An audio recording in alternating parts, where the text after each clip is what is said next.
Hello people, in this video let us look at measure of dispersion. Measures of dispersion, there are so many. So you can measure dispersion with range or mean deviation or standard deviation. These are the three measures of dispersion. Now look at this graph here. Okay, so here what you can see is it's kind of peaked, isn't it? So the range is less, the mean deviation is less, the deviation from the mean is less, right? Whereas standard deviation is also less. But look at this one now. The range is more, the deviation is more, right? The standard deviation is more. So this is the measure of dispersion. Measure of dispersion, who and all will tell you the range, the mean deviation and standard deviation. So let us look at range now. What is range? So if these are your values, range will be the lowest value to highest value,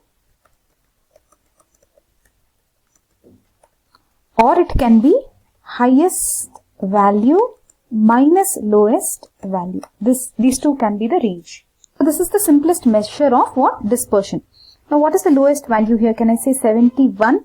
And which is the highest value here? 95. So 71 to 95 can be the range. Okay. Or it can be 95 minus 71. Okay. That will be what? 24, is it? If we subtract. So that will be the lowest to the highest value, or highest value minus lowest value. This is the simplest measure of dispersion. Now let's move on to mean deviation. What is mean deviation? Let us take the same values and understand here. They have done some calculation. We will also go with this calculation. So what they are taking these values, they are finding out its mean. How will you get the mean? Mean is total divided by the number of values. So they got here 81 as the mean. Now they'll take mean. Okay, this is the mean. They've just written mean. Same mean they have written so many times. And then they'll take deviation from the mean. So it will become mean deviation. Deviation from the mean here is 2. Here it is some 6. Don't need to bother about sign. Okay. Here it is 0. 81, 81. Similarly, they are taking the deviation from the mean. So that will become mean deviation. They will total it. Ignoring the sign, they will total it. That will become the mean deviation. Mean deviation, actually you have to divide by the number of values also.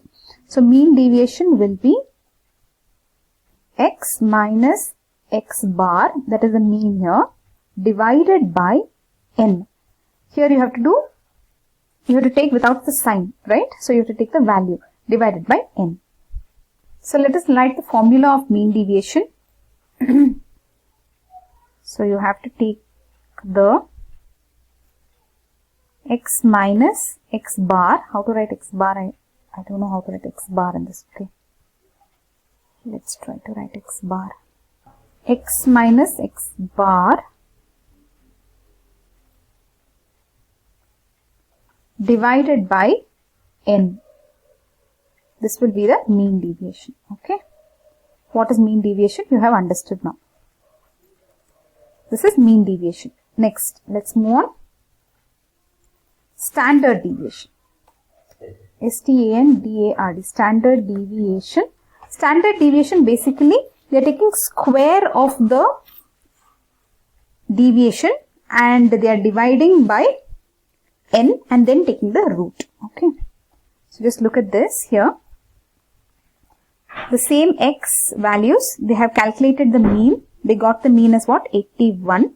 So now they are going to find out the deviation of each value, right? Then they are taking square of that. Once they take square of these values, they are taking the sum of these squares. So as they have taken a square, they will also take the square root. Okay. So x minus x bar square. Square is nothing but removing the sign, isn't it? Divided by n.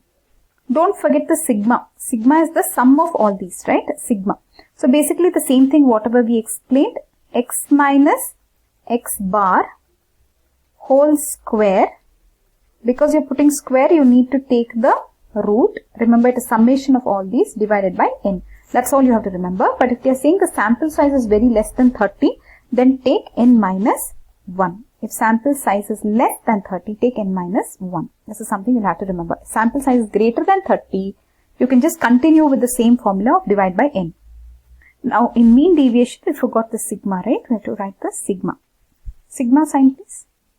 Got it? Mean deviation, and then we have seen standard deviation. In mean deviation, there is one more thing called as coefficient of mean deviation. So coefficient of mean deviation, they are saying if you take mean deviation and divide it by the mean, okay, if you take mean deviation and divide by the mean, you will get coefficient of mean deviation.